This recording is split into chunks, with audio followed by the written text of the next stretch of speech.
Muy buenas tardes. Imagino que muchos de ustedes aquí presentes habrán leído en algún momento de sus vidas 100 años de soledad o sabrán sobre esta historia. Quizás algunos están viendo ahora la serie, yo todavía no la veo. Hay un episodio en esta novela que nos relata acerca de una enfermedad que azotó al pueblo de Macondo, la peste del insomnio. Y nos dice el narrador que por esta peste durante semanas, meses, los habitantes de Macondo no logran dormir hasta que empiezan a confundir los sueños con la realidad. Y en este estado como de ensoñación también empiezan a olvidar. Dice así: empezaban a borrarse de su memoria los recuerdos de la infancia, luego el nombre y la noción de las cosas, y por último la identidad de las personas y aún la conciencia del propio ser, hasta hundirse en una especie de idiotez sin pasado. Como dice aquí el narrador, algunas personas empiezan a olvidar los nombres de las cosas, entonces empiezan a etiquetarlas. Esto es una silla, esto es una mesa, y le agregan después una pequeña explicación escrita sobre su función. Porque efectivamente, sin ese relato no puede haber memoria. Y sin memoria, las cosas que nos rodean, la existencia misma de ellas pierde su sentido. Por eso es que en esta historia es tan importante la llegada del gitano Melquíades con una poción mágica que les permite recordar, porque básicamente los ayuda a sobrevivir, a recuperar su identidad y a partir de eso proyectarse a futuro. Conecto esto porque recibir el honor de ser invitada a este congreso del futuro como historiadora me desafió. En parte hemos visto muchas exposiciones ya de ciencia y tenía que pensar de qué manera conecta la historia justamente con el concepto de futuro. Claro, la historia se define básicamente como las investigaciones acerca del pasado, de lo que ya ocurrió, y esa parece ser, a simple vista, la antítesis del futuro. Pero en realidad pasado y futuro no son polos opuestos. La memoria histórica no es tanto una estrategia como para anclarnos y limitarnos al pasado, sino una manera de mirarnos desde allí hacia el presente y definir a partir de eso lo que viene. Esa humanidad, como dice este congreso, que queremos ser. Claro, esto no siempre se entiende bien. Hay quienes piensan que la historia es la acumulación de datos y la memorización de ellos. Pero cuando eso ocurre, se desvaloriza el conocimiento y el patrimonio histórico, incluso yo diría la asignatura de historia. Y eso puede terminar afectando nuestra memoria social y por lo tanto nuestra manera de identificarnos o reconocernos como miembros de una comunidad y poder entendernos también en relación con nuestro mundo. Hace muy poco realizamos desde la Universidad Andrés Bello una investigación, el semestre recién pasado, que buscaba evaluar los conocimientos históricos de escolares de enseñanza media de la región metropolitana. Fuimos a diversas comunas, a colegios de distinta dependencia, y si es que atendemos a lo que recién les comentaba, algunos resultados que obtuvimos en este estudio podrían ser preocupantes, porque nos sugieren que entre las nuevas generaciones, tal como en Macondo, se está produciendo una cierta desconexión con el pasado y con los recuerdos de la historia. En la primera actividad que hicimos con estos escolares, y pueden hacerlo ustedes ahora también, les pedimos que realizaran una lista de mención espontánea en un par de minutos con todos los personajes históricos que se les vinieran a la cabeza, de cualquier época y de cualquier sociedad. Y los resultados fueron los siguientes. En términos de los personajes varones, los más mencionados por los escolares fueron los que tienen ahí. Cristóbal Colón, mencionado por un 42% de los escolares, seguido de Augusto Pinochet, Adolf Hitler, Bernardo Higgins y Salvador Allende.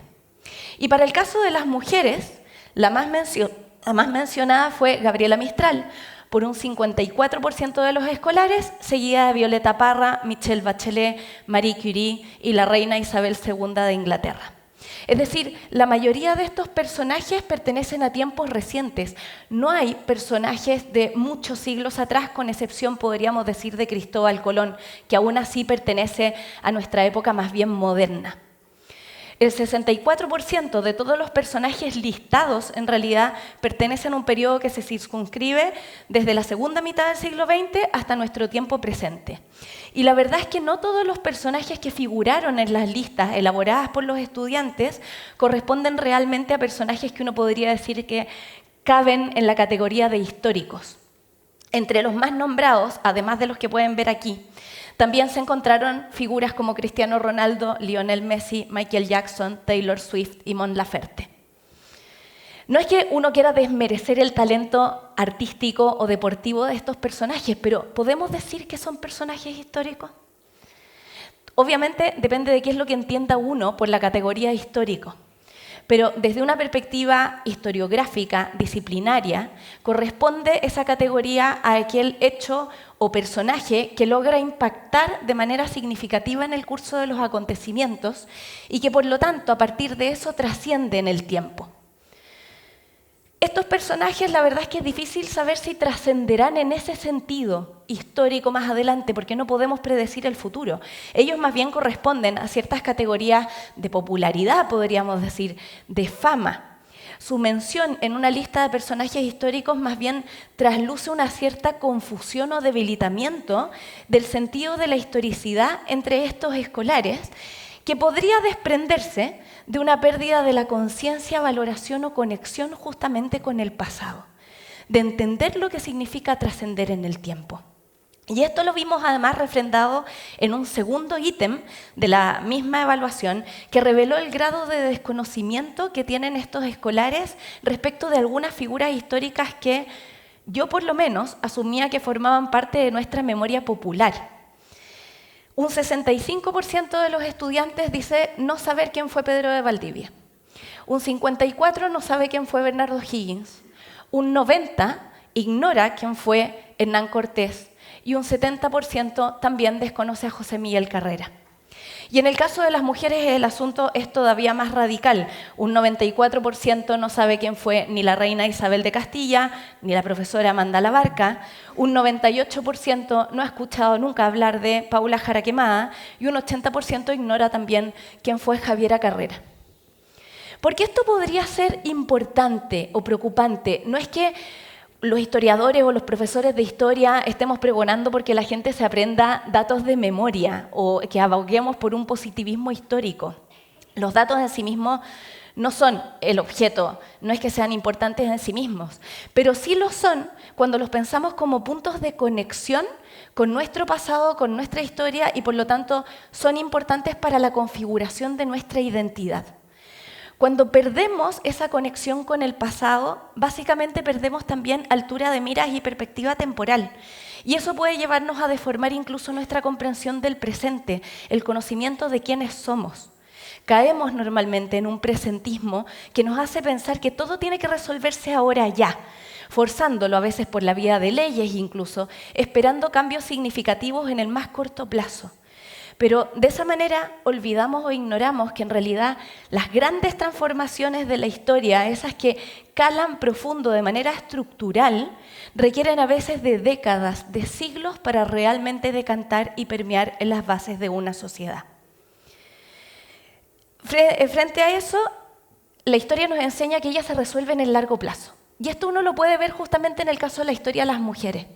Muchas personas piensan que las grandes conquistas femeninas, nuestros derechos políticos, civiles, la irrupción de las mujeres en el espacio público se debe prácticamente de manera única al esfuerzo y organización de los movimientos feministas a lo largo del siglo XX.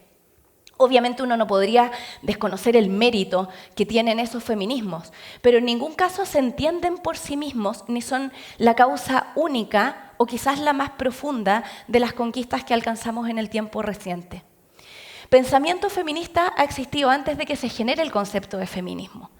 A lo largo de siglos ha habido hombres y mujeres que han defendido, entre otros, las capacidades intelectuales de las mujeres y, por lo tanto, su derecho a participar en distintos espacios de la sociedad. Pienso, entre otras, en una Christine de Pizan, francesa, escritora francesa de tiempos medievales, que escribió La ciudad de las damas. Mary Wollstonecraft, escritora inglesa que en el año 1792 publicó La vindicación de los derechos de la mujer, o su coetánea Olympe de Gouges, que en plena Revolución Francesa se dio cuenta de que la primera declaración de los derechos del hombre y del ciudadano habían marginado a las mujeres y por lo tanto redactó su propia versión femenina. También podemos traer esto al contexto local. Tenemos grandes mujeres que antes de esos movimientos feministas ya abogaron también por los derechos femeninos. La primera escritora republicana, Mercedes Marín Recabarren, que defendió las capacidades intelectuales de las niñas y por tanto su derecho a recibir una educación académica. Y muchas otras que la siguieron, la escritora Rosario Orrego, la escritora Lucrecia Undurraga o las profesoras Antonia Tarragó e Isabel Lebrun, gracias a las cuales las mujeres pudimos acceder a la universidad. Si todas estas mujeres lograron sacar la voz y participar de un cierto debate, incluso en espacios públicos, es porque las mujeres siempre hemos participado de forma activa en los procesos de construcción de la sociedad. Hay quienes también piensan que antes del siglo XX todas las mujeres estuvieron recluidas, silenciadas, marginadas en sus casas, desde una posición más bien pasiva y contemplativa respecto de los grandes procesos históricos que lideraban los varones. Pero eso también hay que relativizarlo. Las mujeres siempre han participado, y no como meros espectadores, sino que de forma activa en todos los procesos de construcción de la sociedad, incluso en aquellos ámbitos que uno asume que son tradicionalmente masculinos, como la política, la guerra o la intelectualidad. En Grecia antigua, por ejemplo, hubo grandes matemáticas científicas e intelectuales como Agnódice, Aspasia, Temistoclea, o en Roma, mujeres de tremendo talento político como Zenobia y Teodora, por mencionar algunas. Este mosaico, ubicado en la Villa del Casale, en Piazza Armerina, en Sicilia, pertenece al siglo IV después de Cristo, es decir, un periodo todavía que está comprendido por el Imperio Romano. Y nos muestra estas mujeres que usan una especie de bikini y realizan deporte, claro, en un cierto contexto privado, pero que nos invita a desafiar entonces nuestros prejuicios respecto de ese pasado tan inmóvil y que básicamente también nos invita, por lo tanto, a tratar de plantearnos o ver el pasado no desde aquello que nos distancia con él, sino más bien con aquellos puntos en común que nos acerca con las generaciones que nos anteceden. El problema es que nuestro presentismo a veces nos juega en contra y nos lleva a pensar que nuestro tiempo es muy distinto, casi excepcional. Y eso a veces cae en ciertos extremos. Hay quienes piensan actualmente que nuestra época es la peor que se ha vivido, que estamos frente al cambio climático, las guerras, la violencia, y parece que estamos al borde del abismo, cooptados por una sociedad que atenta contra sí misma. Pero olvidamos o ignoramos que esa es una actitud histórica que ha acompañado a la humanidad a lo largo de toda su existencia. Lo podemos ver siglos atrás. Yo aquí traje un solo ejemplo, que es el del poeta Hesíodo, griego del siglo VII a.C., es decir, que hace 2700 años, un poco más, ya sentía que estaba la humanidad en el borde del abismo y que el mundo estaba a punto de acabar por la sociedad corrupta que él estaba presenciando. Dice, esta es la época en la que los hombres nunca cesan de trabajar y sufrir. El padre no se parece a los hijos, hay una distancia generacional, ni los hijos al padre, y ya no se quiere al hermano como antes. Desprecian a sus padres, los jóvenes, apenas se hacen viejos y los insultan.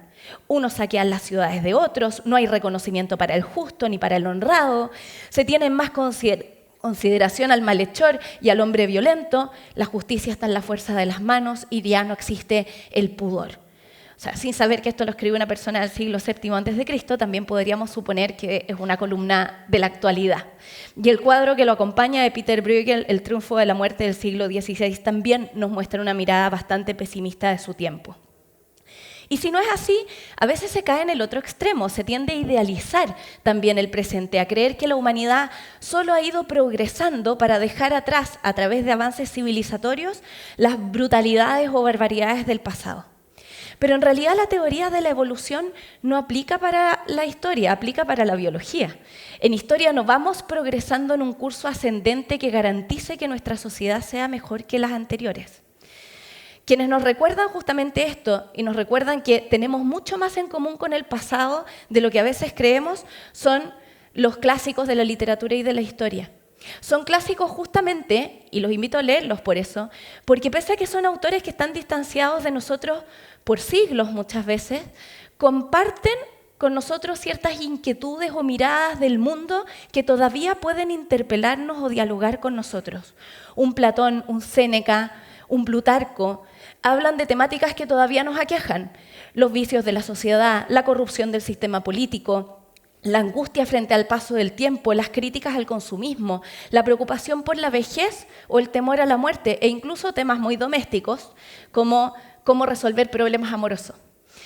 El historiador Tucídides, por ejemplo, en el siglo IV a.C., desde Atenas, criticaba a la sociedad de su tiempo porque no era capaz de verificar la información que le llegaba antes de compartirla. Acusa básicamente problemas de desinformación y, sin decirlo, de fake news. Y el filósofo Séneca, desde Roma en el siglo I después de Cristo, criticaba a su generación por malgastar el tiempo en la juventud sin darse cuenta de que la vida pasa muy rápido y arrepintiéndose solamente cuando ya es muy tarde y se llega a la vejez. Trayendo ejemplos más cercanos a nuestro presente, yo hace poco encontré un documento en los archivos de Lima escrito por un profesor que se quejaba de la escasa comprensión lectora de sus estudiantes y que decía que ya no había interés lector y que los alumnos, cuando recibían un libro obligatorio para seguir, lo primero que hacían era contar las páginas para ver cuánto se iban a demorar en terminarlo. Y se preguntaba de qué manera enfrentar con nuevas estrategias didácticas este problema que a él le parecía tan único. Son historias muy diversas que nos demuestran finalmente que en el transcurso de la humanidad no hay nada nuevo realmente bajo el sol. Pero paradójicamente, en esta época de la sobreconexión, la sobreinformación y la velocidad, hemos perdido conexión justamente con esas historias que nos han traído hasta acá. Parece que a veces vivimos nuestro propio Macondo, nuestra propia peste del insomnio, inmersos en un presente que muchas veces nos abruma, que nos demanda respuestas inmediatas y que no nos da el tiempo para sentarnos a escuchar esas voces, lecciones y advertencias que provienen del pasado y que parecen voces cada vez más distantes. Repito, no es que sea importante en sí mismo el dato, pero sí lo es todos estos recuerdos en la medida en que ellos alimentan nuestra identidad. Nos ayudan a saber quiénes somos, dónde estamos parados y qué es lo que estamos sosteniendo. Creo que sin esa memoria es difícil que haya continuidad y, por lo tanto, sin historia no puede haber futuro. Muchas gracias.